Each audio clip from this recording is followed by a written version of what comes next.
Good afternoon, people. Welcome back. We were looking at chapter 1, electric charges and fields. We already saw electric charges, their types. We saw methods of charging in lecture 1 and Coulomb's law in lecture 1. In lecture 2, we saw electric field, the distribution properties, the field lines. In this lecture, we are going to look at continuous charge distributions. We are going to look at electric flux and we are going to look at Gauss's law. Let's first charge. Uh, we have seen the effects of a single charge, effects of multiple charges in force and field.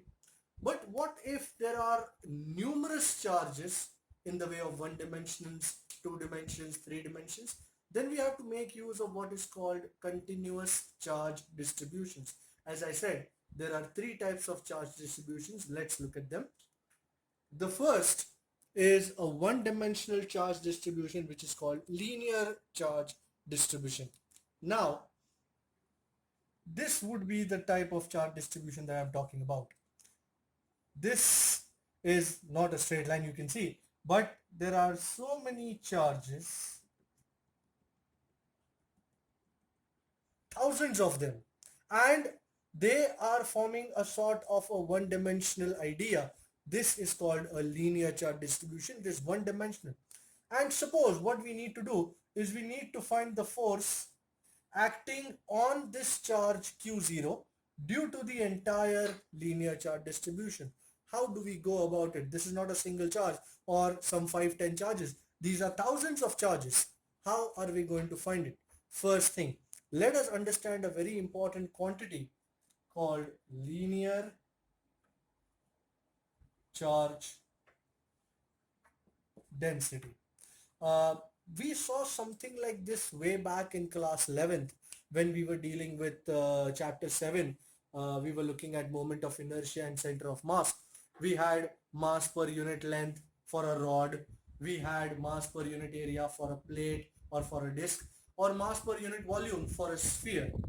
Similar to that, this is the idea. Linear charge density, the name implies, we call it again lambda. This would be charge per unit length. So suppose I say the charge of the whole system is Q and the length is L, then lambda is Q by L is the linear charge density, and its SI unit is coulomb per meter. Well, to be very frank, I equate this idea, linear charge density for one dimensions, or surface charge density for two dimensions, or volume charge density for three dimensions, as the price for a unit mass of substance. For example, you go into the market, you want to buy some tomatoes. The first thing you find out is what is the price of those tomatoes, and only after finding out their price you will be able to find out how much you will have to give the vendor, if at all you take a couple of kgs or maybe 5 kgs or half a kg. So that price would be the most important factor in finding out how much you will have to shell out for the tomatoes that you're supposed to find supposed to buy. So this is, I guess, the most important idea. Let us look at the second idea, which is the surface charge distribution.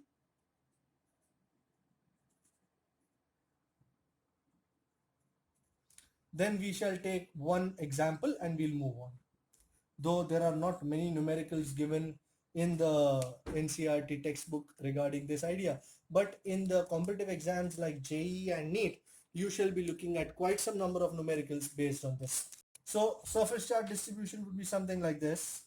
You know, you can see this is a plate, sort of a plate, oddly shaped, no doubt, but two-dimensional. And as you can see, I have divided into so many areas.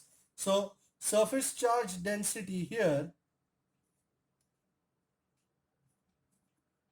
we again call it sigma, is charge Q per unit area A. So charge per unit area is sigma, and SI unit of sigma is coulomb per meter square. And as you would have rightly guessed, the third is volume charge distribution.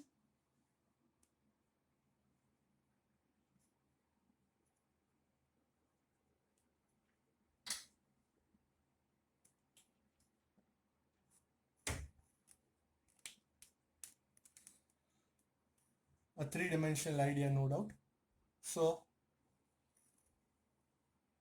if this was one-dimensional, this was two-dimensional, this was one-dimensional, this was two-dimensional, this is three-dimensional. You can compare it with a potato. A potato is three-dimensional, but of course. So this is a volume element, and what we will define here is the volume charge density.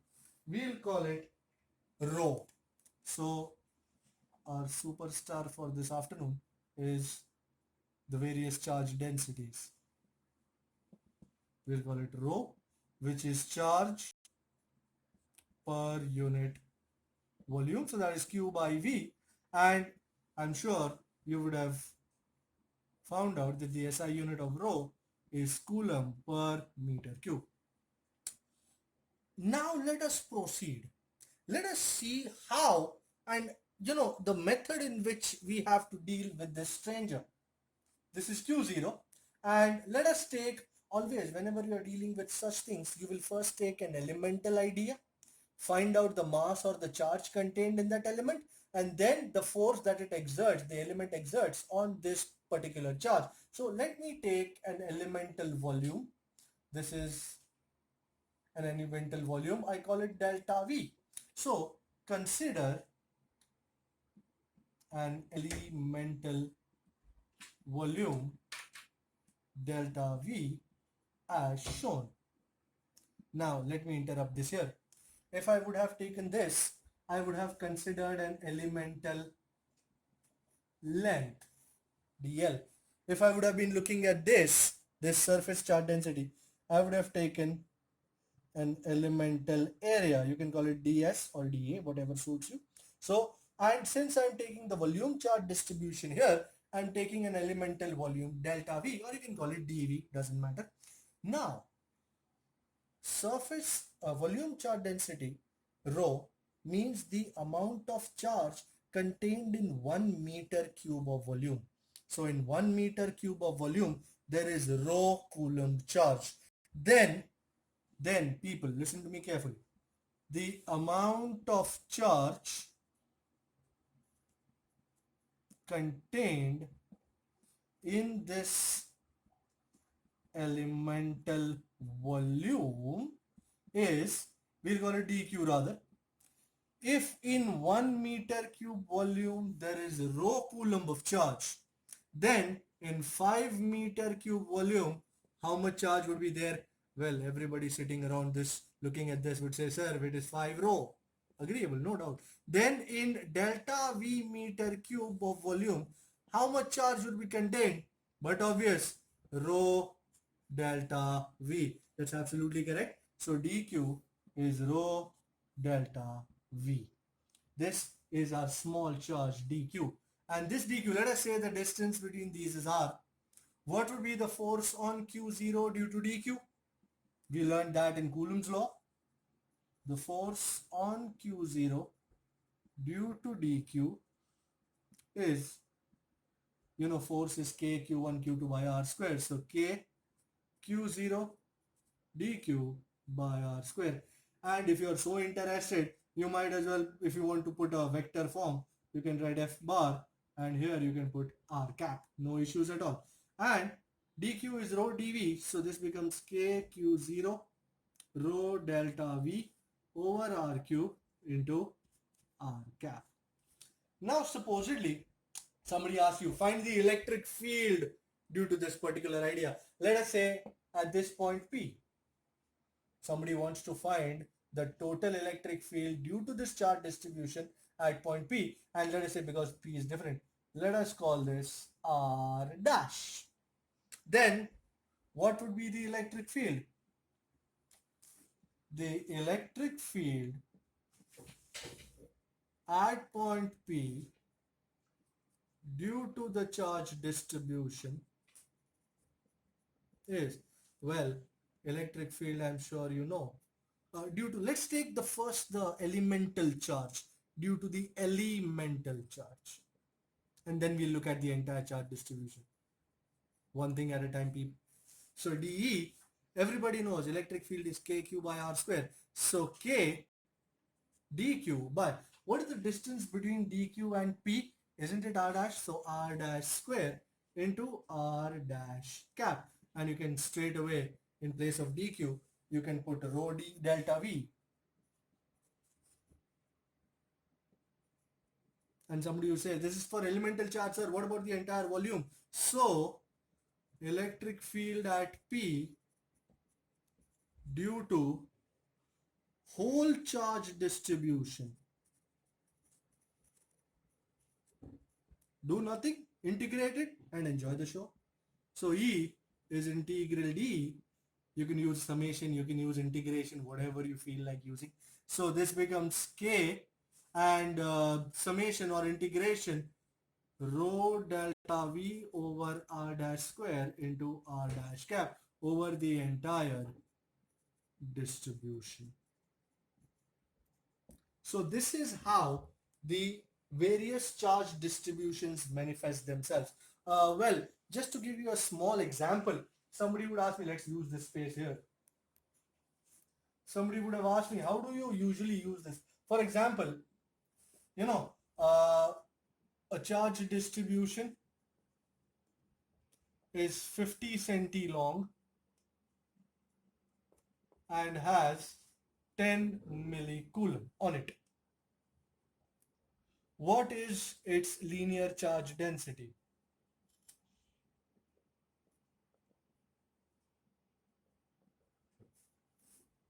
A very simple question. Well, based on the idea that we have done here, you know linear charge density lambda is charge per unit length. So how much charge is there? 10 millicoulomb, 10 raised to minus 3, and length is 50 centi. So let's convert it. That's 0.5. 10 by 0.5 will be 20. So 20 into 10 raised to minus 3 coulomb, or 20 coulomb per meter rather. So 20 into 10 raised to minus 3 coulomb per meter, or if you are so interested, you can take the zeros this side, 0.02 coulomb per meter. A very simple manifestation. Look at the whole board, then we move on to electric flux.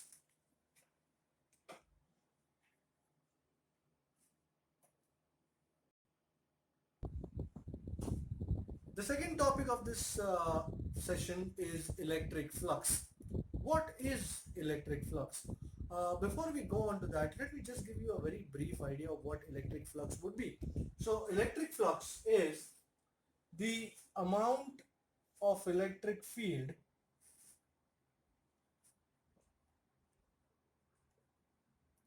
associated with any area is called electric flux. Let me give you a very small example. Suppose we have a table.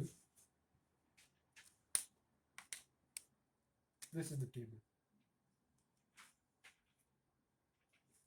And on this rectangularish table, we have 20 chocolates spread in 5 sets, 4 lines each. So these are 1, 2, 3, 4, 5, 6, 7, 8, 9, 10, 11, 12, 13, 14, 15, 16, 17, 18, 19, and 20. 20 chocolates. Well, I do not have a sweet tooth, so there's no problem. Now, if you were to place a small area, let us say this small remote control, and you were to place it here, would this box, would this area cover all the 20 chocolates? The answer is no, it would not. Then what would be the chocolate flux associated here? It would be the number of chocolates covered by this box multiplied by the area of this box. That would give you what is called flux. So in a very simple idea, the amount of electric field multiplied by the area would give you electric flux. So electric flux, I'm giving you the simplest of definitions to understand this idea, is electric field multiplied by the area. So now what is the denotation of electric flux? Electric flux is denoted as phi. So delta phi would be electric field, which would be E bar dot, What is the area vector? You know it as ds bar. So delta phi is E bar dot ds bar. And since you see this is a scalar product, this would be E ds cos theta. But beware, what is theta here? Here theta is the angle between the electric field E bar and the area vector ds bar. Let us take a breather here. We haven't yet seen what would be an area vector. So now suppose this is a plate. We are looking at the cross section of a plate. Let us say this is a plate. If this would be a plate, what would be the direction of the area vector? Now you can see this is the rectangularish plate. The area vector would always be in a direction perpendicular to the surface. So listen very carefully. The area vector is always perpendicular to the surface. So the area vector would be this. This is the area. This is the area vector. So we write in blue, the area vector is always perpendicular to the surface at that point. Now you can see this is a scalar product. So it is obvious that electric flux is also a scalar quantity. Thus, electric flux is a scalar quantity and its SI unit is electric field. You already know SI unit Newton per Coulomb, area is meter square, so Newton meter square per Coulomb. Well, this is for a small elemental area. If you have a large number of areas, for a number of areas, the total flux is, it is summation of all delta phi for the entire area. But if you have not 5, 10, but 1,000 areas, then this would take the form of an integral. So total flux phi is integral. Now what is delta phi? E bar dot ds bar over the entire area. A reason particularly why I have written this equation is because this equation will go in what is called Gauss's law, which is our next topic. So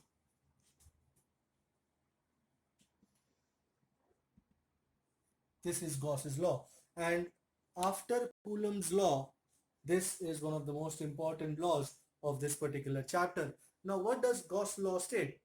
Gauss law in essence gives us the idea of electric flux and links it with the amount of charge contained. So let me first give you the statement. The statement of Gauss's law is the electric flux linked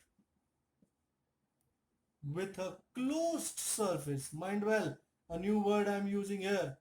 Closed surface is equal to the ratio of the sum of charges enclosed by the surface and epsilon 0. I hope you remember epsilon 0. That's the permittivity of free space. And if I were to put this as an equation, so flux phi, which would be integral E bar dot ds bar over a closed surface. This circle here on the integral indicates it is a closed surface. And to be more sure, I will write closed surface beneath the integral side. That is equal to sigma q. Sigma q is the sum of charges enclosed by the surface and epsilon 0. So this, ladies and gentlemen, here sigma q is the sum of charges enclosed by the surface. But nobody will accept a law just as it is written. We'll have to prove this law. So let us go on and let us prove this law. Okay, no problems here. To prove it, we will take a simple charge q. Consider a charge q as shown. So this is the charge q as it is shown. You might consider it as a positive charge. Let us draw an imaginary Gaussian surface, imaginary sphere around this charge. This sphere, let us say, has radius r. We would like to find the flux associated with this imaginary sphere. Now, how do we find flux? Okay, first we'll have to find electric field, then we'll have to multiply it with the area, and that is how we find flux. So let us consider this point P here. So what is the electric field at point P? Electric field at point P due to charge Q is, can you tell me, the most celebrated formula of all time? E is KQ by R square, the distance between the center O and the P is R. Now let us take a small area. This is the small area. You take it as cone or stuff. Okay, let's call this area ds. So consider elemental area ds as shown. So the electric flux linked with ds, let's come back here, is, flux d phi is E bar dot ds bar, which I'm sure you know is E ds cos theta. We can substitute E from here, we can substitute ds from here, but it is this theta that has me thinking. Okay, first thing, if this is a charge, what would be the direction of electric field at point P? Everybody knows it. From a positive charge, the electric field comes radially outwards. So this would be the direction of E. What would be the direction of ds? I showed you. Suppose this is the area, then the area vector would be something like this.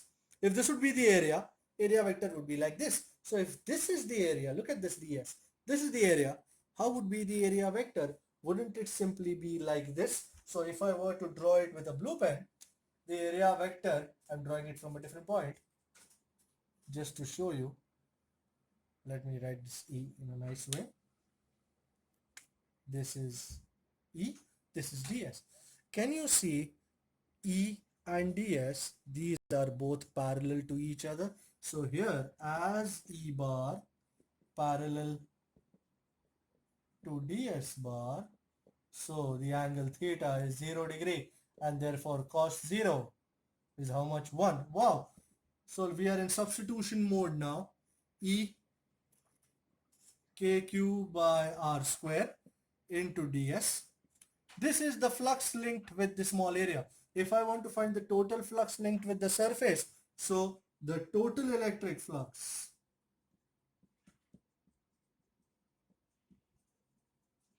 linked with the whole sphere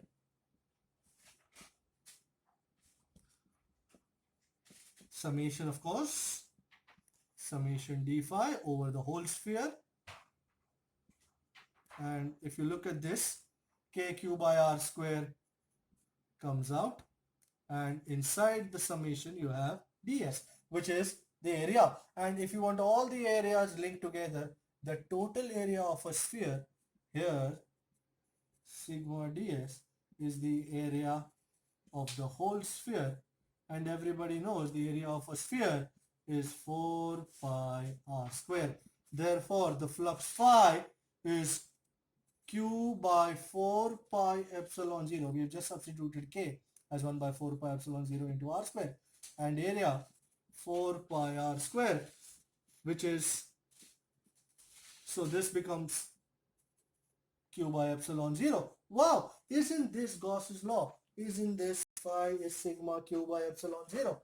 Thus phi is q by epsilon 0.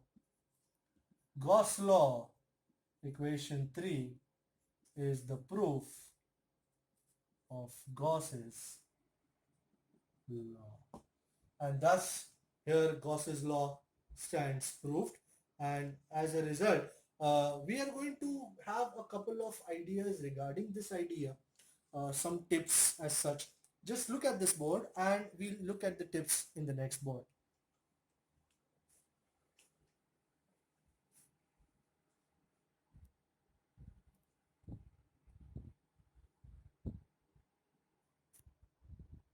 We saw Gauss's law some time back. Uh, Let us have a couple of important tips regarding Gauss's law. The first thing is the surface, the imaginary surface on which Gauss's law is applied is called a Gaussian surface. It's called a Gaussian surface. Secondly, on the right hand side, you remember phi was sigma q by epsilon 0.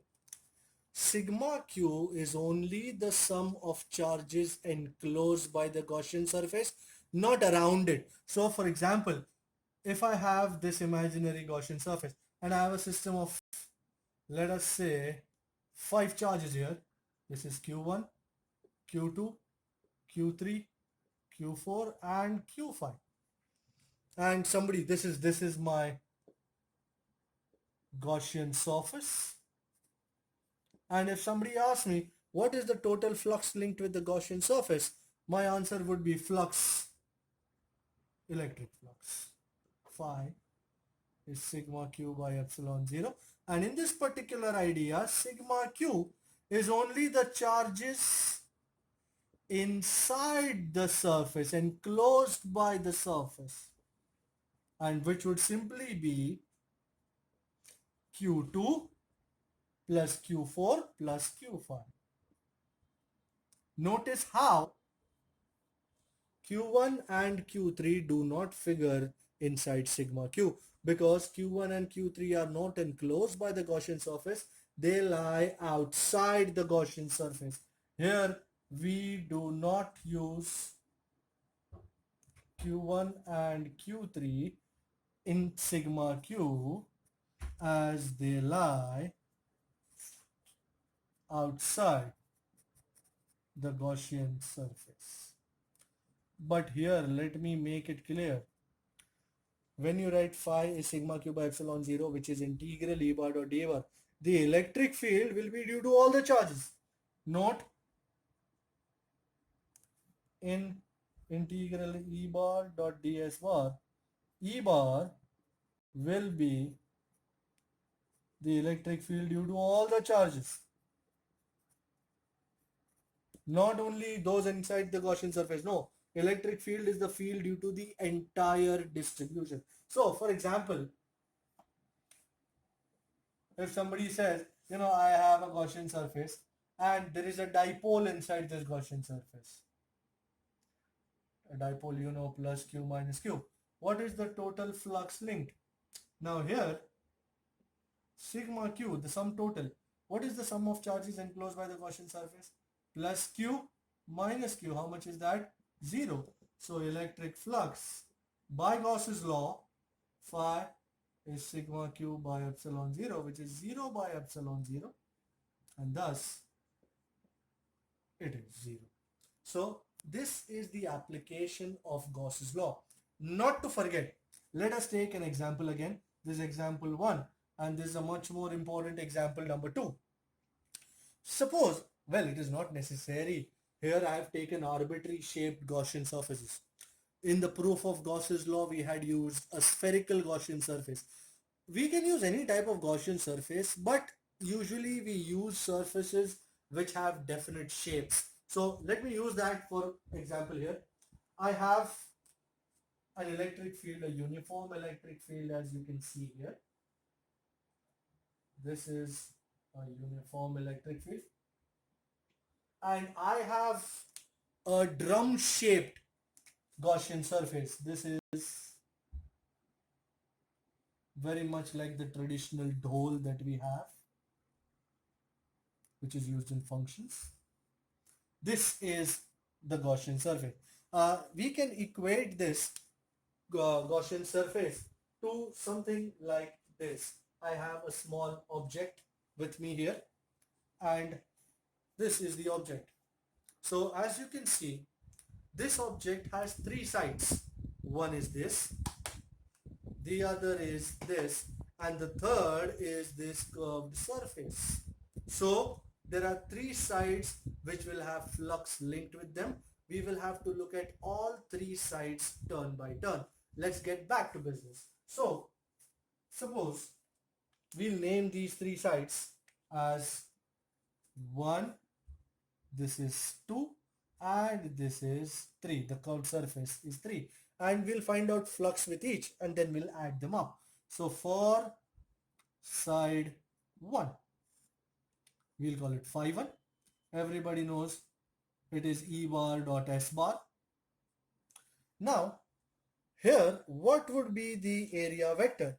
Let us take this surface, for example. This is our surface 1. What is the area vector of the surface 1? I had taught you that area vector is always perpendicular. So how is the perpendicular looking like? This is the perpendicular. So for the first side, side 1, the perpendicular is like this. For this side, the perpendicular is like this. So here the area vector is this. Here the area vector is this. What will be the area vector for this curved surface? Let's take any point. Let's take this point. This is smooth out here. The area vector is this. So we have got area vectors for all surfaces. Let's put them and find out the flux. So here area vector is like this. This is S1 bar. Here area vector is like this. This is S2 bar. This is S3 bar. So for side 1, can you see electric field is in that direction while area vector is in this direction? So here theta, the angle between both, is 180 degrees. So cos theta E S1 cos 180. Cos 180 is minus 1. So this is minus E S1, equation number 1. For side 2, pretty routine. Phi 2 is E bar dot S2 bar. You can see the electric field and the area vector are both parallel to each other. So this is E S2 cos 0 and cos 0 is 1. So your flux 2, phi 2 is E S2. And interestingly, for side 3, this is very interesting, phi 3 would be E bar dot S3 bar. A good look here would suggest that electric field is in that direction while area vector is in this direction. You can see electric field and area vector are both perpendicular to each other. So here theta is 90 and therefore phi 3 is E S3 cos 90 and cos 90 is 0. So this becomes 0. So total flux with this surface can be written as phi is phi 1 phi 1 plus phi 2 plus phi 3. Phi 1 is minus ES1, phi 2 is ES2 from here, and phi 3 is 0. So this is minus ES1 plus ES2, but because you can see this is a uniformed hole, so here S1 is equal to S2, let's call it S. So flux phi is minus ES plus ES which means it is 0. The flux linked with this closed surface is 0. And from Gauss's law, you can infer that if the total flux is 0, you know what is total flux? Flux phi is sigma q by epsilon 0. If flux is 0, then it is but obvious that the total charge enclosed by the surface will also be 0. So we can conclude that if electric flux is 0, then sigma q is also 0. That is, net charge enclosed by the surface is also 0. Based on these ideas here, we have couple of numericals in the NCERT book. If you would care to open your exercises, the numerical 19 is a good example of the ideas that we use here. It says a point charge 2 microcoulomb is at the center of a cubical Gaussian surface which is 9 centimeter in edge. What is the net electric flux through the surface? So they say there is a charge, numerical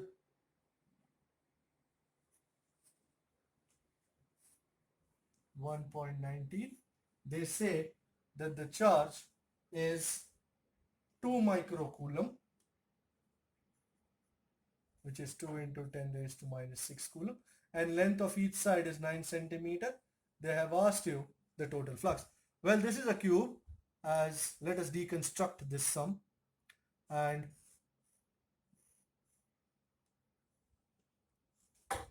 this charge is inside the cube, each side 9 centimeter.